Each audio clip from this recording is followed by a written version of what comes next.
ललक और प्रेरणा की शक्ति, या ऐसी बातें हैं, ऐसी विधाएं हैं जिनके बल पर व्यक्ति, समाज, राष्ट्र कहीं भी पहुंच सकता है, कुछ भी हासिल कर सकता है। और इसके लिए यदि हमें विरोधी खेमे से सीखना हो, अपने शत्रुओं से सीखना हो, या दुनिया के किसी भी कोने से कुछ सीखना हो, कुछ ना कुछ सीखना हो, तो हमें उसके लिए सदैव प्रस्तुत रहना होगा। यदि हम एक महान राष्ट्र बनाना चाहते हैं, एक विश्व गुरु की जो इसमें बात कर रही हो ऐसा राष्ट्र हम बनाना चाहते हैं, तो यह बहुत आवश्यक है कि हम दुनिया के उन सारी जगहों से अच्छाइयों को बटोरें, जिससे कि हम एक मजबूत और महान राष्ट्र की नींव और एक सफल इमारत खड़ी कर सकें। आज ऐसे ही एक विषय पर मैं आपके सामने उपस्थित हूं, जिसका विषय है ब्रिटेन की राजशाही। ब्रिटेन की राजशाही और साथ ही साथ वहां का लोकतंत्र। जब हम इस बात को समझने का प्रयास करेंगे, आखिर वह क्या कारण रहे, वह क्या वजहें रही जिनकी वजह से ब्रिटेन एक छोटा सा देश पूरी दुनिया के 1/4 से ज्यादा देशों पर राज किया। यदि आंकड़ों की बात मैं आपके सामने रखूं तो आज वर्तमान में एग्जिस्ट करने वाले 65 से ज्यादा ऐसे देश हैं जिन पर कभी न कभी ब्रिटानी शासन रहा। 54 ऐसे देश हैं जो कॉमनवेल्थ के सदस्य हैं, जो यह चीज को मानते हैं, इस बात को कि जो किंग है, जो क्राउन है, उसने हमारे ऊपर शासन किया। 15 ऐसे देश हैं जहां पर आज भी ब्रिटिश राजशाही स्वीकार्य है। वहां का जो सर्वोच्च पद है, वहां का जो सर्वोच्च व्यक्ति है, वह ब्रिटेन के महाराज किंग चार्ल्स तृतीय है। मैं अपने विषय पर आऊं उससे पहले आप लोगों का स्वागत, अभिनंदन, आभार स्वीकार करिए अपने दोस्त रसल रघुवंशी का नमस्कार। शुरुआत होती है 15 जून 1215 वह तिथि है जब मैग्ना कार्टा लागू हुआ। ब्रिटेन के राजा जॉन ने सामंतों और लोगों की दबाव में आकर के एक ऐसा अधिनियम लोगों के बीच स्वीकार किया जहां यह माना गया कि राजा सर्वोच्च नहीं है, सर्वोच्च है कानून। मतलब जिसे आज की भाषा में कानून का राज या लॉ ऑफ रूल कहा जाता है, उसकी कहीं न कहीं बीज मैग्ना कार्टा के माध्यम से पड़ा। मैग्ना कार्टा का बाद में 1 महीने बाद ही किंग जॉन ने रिजेक्ट कर दिया, उसको हटा दिया, उसको मानने से अस्वीकार कर दिया। उसका परिणाम यह हुआ कि ब्रिटेन के सामंतों ने, वहां की जनता ने फ्रांस के साथ मिलकर के, जो उस समय की मोनार्की थी, जो वहां की राजशाही थी ब्रिटेन की, उसके राजा जॉन को पराजित कर दिया, हरा दिया, और अंत में राजा जॉन बड़ी दुर्गति और मृत्यु हुई। उसके बाद उनके पुत्र हेनरी तृतीय को राजा बनाया गया, लेकिन वह एक सिंबॉलिक राजा थे, एक कठपुतली कह सकते हैं, जैसे भारत राष्ट्रपति हमारे देश का होता है, वह सिर्फ एक सेरेमोनियल होता है, उसी तरीके से हेनरी हुए। यह सिलसिला चलता रहा, लेकिन इसमें व्यवधान का प्रारंभ हुआ। जब 1603 में एलिजाबेथ प्रथम की मृत्यु हो जाती है। एलिजाबेथ प्रथम के मृत्यु के बाद उनके चचेरे भाई राजा जेम्स चतुर्थ, जो कि स्कॉटलैंड में राजा थे, जेम्स चतुर्थ नाम से वहां पर वह राज्य कर रहे थे, उन्हें ब्रिटेन में जेम्स प्रथम के नाम के रूप में, किंग के रूप में स्वीकार किया जाता है। और इसके बाद उनकी महत्वाकांक्षाएं बढ़ने लगती हैं और उनका यह विचार लगातार बढ़ने लगता है कि वह वहां पर एक राजशाही का रोल स्थापित करें। और इसका परिणाम यह होता है कि राजशाही और संसद के बीच बराबर टकराव होता रहता है।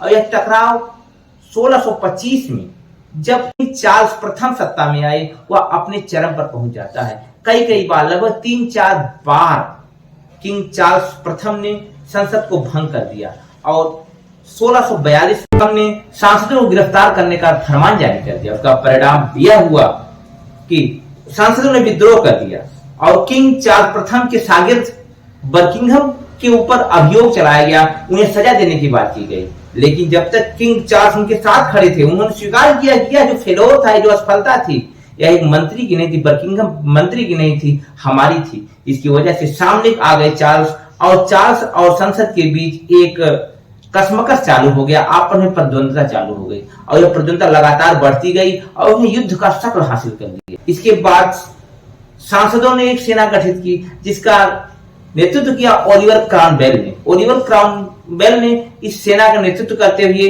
राजशाही को पराजित किया और चार्ल्स प्रथम को भाग करके फ्रांस में शरण लेनी पड़ी, लेकिन बाद में उन्हें लाया गया ब्रिटेन में 1949 को उनकी हत्या कर दी गई, उनका सिर धड़ से कलम कर दिया गया और इस प्रकार से राजशाही का अंत हो गया ब्रिटेन में।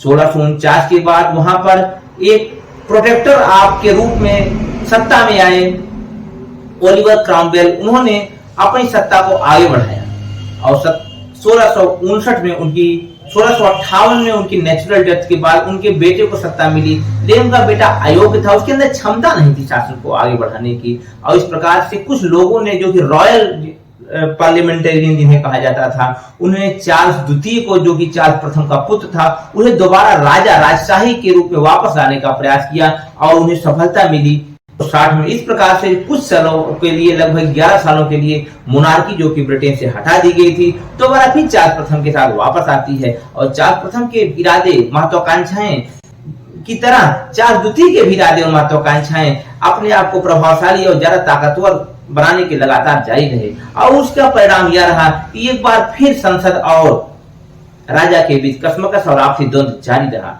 और 1681 में उसने पूरी संसद को भंग कर दिया और एकात्मक सत्ता स्थापित की। प्रभुत्व राज बिना किसी संसद की सहायता के, बिना संसद की सलाह के वह सत्ता में काबिज हो गया और 4 वर्षों तक उसने अनवरत राज किया। 1685 में चार्ल्स द्वितीय की मृत्यु के बाद उसका पुत्र जेम्स द्वितीय की पदवी के साथ सत्ता में बैठता है और जेम्स द्वितीय भी उसी तरीके का अराजकतावादी व्यक्ति था। हालांकि सांसदों ने एक बार फिर प्रयास किया कि उसे नियंत्रित करने का प्रयास किया जाए, लेकिन उन्हें सफलता न मिली और फिर उसके बाद एक ऐतिहासिक क्रांति, इसे इतिहास में मील का पत्थर कहा जाता है, 1688 में घटित हुई। इसका परिणाम यह हुआ जिसे रक्तहीन क्रांति कहा जाता है। लोगों ने झुंड बनाकर, लोगों ने एकजुट होकर के एक भयानक आंदोलन चलाया और उसके परिणाम स्वरूप जेम्स द्वितीय को देश छोड़कर के भागना पड़ा और उसकी प्रथम पुत्री, उसकी जो पहली पत्नी से जन्म लेने वाली प्रथम पुत्री थी मैरी, जिसका विवाह विलियम से हुआ था और विलियम जो कि हॉलैंड का राजकुमार था, उसको वहां के सांसदों ने अपने देश का राजा घोषित किया। इस प्रकार से लगभग 5 वर्षों तक विलियम तृतीय और मैरी प्रथम ने संयुक्त रूप से ब्रिटेन का शासन किया और इसके बाद लगातार उनकी शक्तियों को कम किया गया, राजा की शक्तियों को कम करके बिल्कुल लगभग समाप्त कर दिया गया। और आपको बताता चलूं कि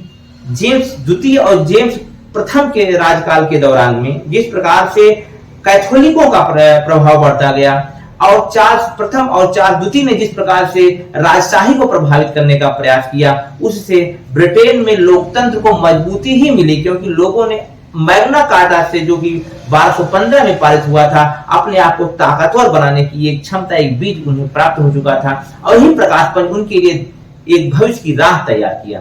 और उसके बाद अगला वर्ष आता है महत्वपूर्ण साल 1706। हम 1706 की बात करते हैं। 22 जुलाई के दिन स्कॉटिश क्राउन और इंग्लैंड के क्राउन ने आपस में विलय करने का निर्णय लिया और यह 1 मई 1707 का वह दिन आया जब एक ब्रिटिश क्राउन के रूप में ग्रेट ब्रिटेन का जन्म हुआ। और ग्रेट ब्रिटेन मतलब जो अलग अलग संसदें हुआ करती थी, स्कॉटलैंड की अलग संसद शासन व्यवस्था, इंग्लैंड की अलग शासन व्यवस्था, दोनों का मर्जर हुआ और एक नए लोकतांत्रिक फार्मूले, एक नए लोकतांत्रिक प्रक्रिया का प्रारंभ हुआ जिसे वेस्टमिनिस्टर ऑफ एडमिनिस्ट्रेटिव सिस्टम बोला जाता है। या वेस्टमिनिस्टर ऑफ एडमिनिस्ट्रेटिव सर्विस इसलिए कहा जाता है सिस्टम से क्योंकि वेस्टमिनिस्टर वह जगह थी, वह हॉल था जहां पर सबसे पहले स्कॉटलैंड और ब्रिटेन के सांसदों ने मिलकर के एक नई शासन पद्धति के बीज बोए और इस प्रकार से पूरी शासन प्रणाली, पूरी ताकत जो थी वह संसद में निहित हो गई। हाउस ऑफ कॉमन्स और हाउस ऑफ लॉर्ड्स में निहित हो गई और हाउस ऑफ कॉमन्स का व्यक्ति देश का प्रधानमंत्री हुआ करता था और उसी प्रधानमंत्री की सलाह के आधार पर राजा को अपनी शासन प्रणाली को आगे बढ़ाना होता था। इस प्रकार से जब हमारे देश में 1707 में आप देख सकते हैं, आप समझ सकते हैं, मुगलों का पतन प्रारंभ हो गया, औरंगजेब जैसे दुर्दांत शासक का अंत हुआ, उसी समय ब्रिटेन में एक मजबूत सत्ता, एक मजबूत शासन स्थापित हुआ जिसका परिणाम आप भारत के दुर्गति और ब्रिटेन के वैभव से देख सकते हैं। लगातार ब्रिटेन, इसका प्रभाव आप ईस्ट इंडिया कंपनी के विस्तार में भी देख सकते हैं। जब उसे अपने क्राउन से लगातार ताकत मिल रही थी और उस ताकत के बल पर वह भारत पर अपना विस्तार लगातार करते जा रही थी, हम लगातार गुलामी की जंजीरों में जकड़ते जा रहे थे और ब्रिटेन अपने लोकतंत्र और पार्लियामेंट्री डेमोक्रेसी के बल पर लगातार विश्व पर राज करता जा रहा था। और इसका एक प्रभाव जो 1688 की क्रांति हुई थी, रक्तहीन क्रांति हुई थी, उसका अमेरिका पर ही प्रभाव पड़ा। अमेरिका का पर यह प्रभाव पड़ा कि वहां के लोगों ने यह सोचा कि क्यों ना हम अपनी ही शासन पद्धति विकसित करें, हम अपने ही देश को आजाद कराने की लगातार प्रयास करें, और लगातार वहां पर आजादी के लिए आंदोलन चलने लगे। और वहां के लोगों ने अंततः 4 जुलाई 1776 को अपने देश को आजाद देश घोषित कर दिया और एक आजाद मुल्क अस्तित्व में आया।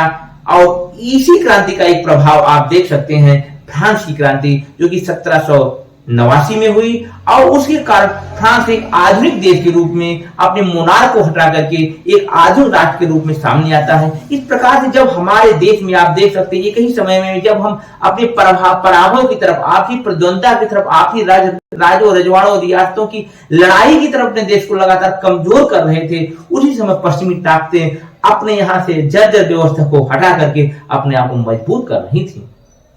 आज भी ब्रिटेन में यही सिस्टम लागू है। अभी आपने देखा होगा कि 8 सितंबर को वहां की महारानी एलिजाबेथ द्वितीय की मृत्यु हुई, और उसके तुरंत बाद वहां के जिन्हें प्रिंस चार्ल्स कहा जाता था, वह किंग चार्ल्स तृतीय के रूप में वहां के राजा बने 8 सितंबर को, और 10 सितंबर को उन्होंने विधिवत रूप से उसको पदवी हासिल की। और यह परंपरा वहां पर लगातार बदस्तूर जारी है, लेकिन कभी भी राजतंत्र लोकतंत्र पर भारी नहीं पड़ा है। एक जो व्यवस्था वहां पर वो लगातार अनवरत जारी है। यही कारण है कि ब्रिटेन दुनिया में सैकड़ों वर्षों तक ताकत, साहस और उपनिवेशवाद का प्रखर प्रहरी और प्रखर ध्वजवाहक रहा है। वहां पर औद्योगिक क्रांति हुई क्योंकि वहां पर राजनीतिक स्थिरता थी। उसका परिणाम आप टेक्नोलॉजी में देख सकते हैं, विज्ञान में देख सकते हैं, विकास में देख सकते हैं। मेरे कहने का मतलब यह है कि हमें अपने देश को भी इस प्रकार के मॉडल को आगे बढ़ाना होगा जो एक स्थिरता, एक स्थायित्व की तरफ ले जाए। हमें अपने डेमोक्रेसी को रिस्टोर करने के लिए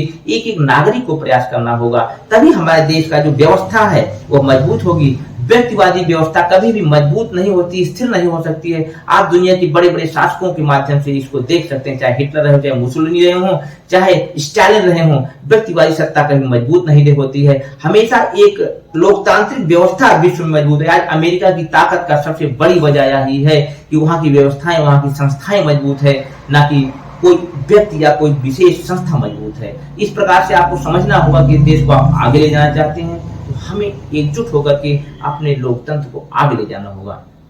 अंत में एक बात आपको बताना चाहता हूं कि ब्रिटेन ने पूरी दुनिया को सिखाया कि किस प्रकार से अपने लोकतंत्र को आगे ले जाया जाए और परंपराओं के आधार पर अपने देश को मजबूत करा जाए। इसीलिए ब्रिटेन एक पुरातन व्यवस्था को लेकर के आगे बढ़ता हुआ एक आधुनिकतम और विकसित देश है, जहां पर हर सूचकांक पर उसकी अच्छी दखल है, अच्छी पकड़ है, और वहां के लोग इसको लेकर के सजग, सहज और लगातार जागरूक हैं। हमें सीखना होगा। इन्हीं बातों के साथ विदा लेता हूं कि सीखने की ललक और प्रेरणा की शक्ति से आप आगे बढ़ेंगे। जल्द ही आप लोगों से फिर एक नए वीडियो के साथ उपस्थित होता हूं। तब तक के लिए अपने अपनों का ख्याल रखें, और एक गुजारिश जो हमेशा मेरी रहती है कि इस चैनल को सब्सक्राइब करें, लाइक करें और अधिक से अधिक लोगों तक पहुंचाने का प्रयास करें। पढ़ते रहें। नमस्कार, धन्यवाद।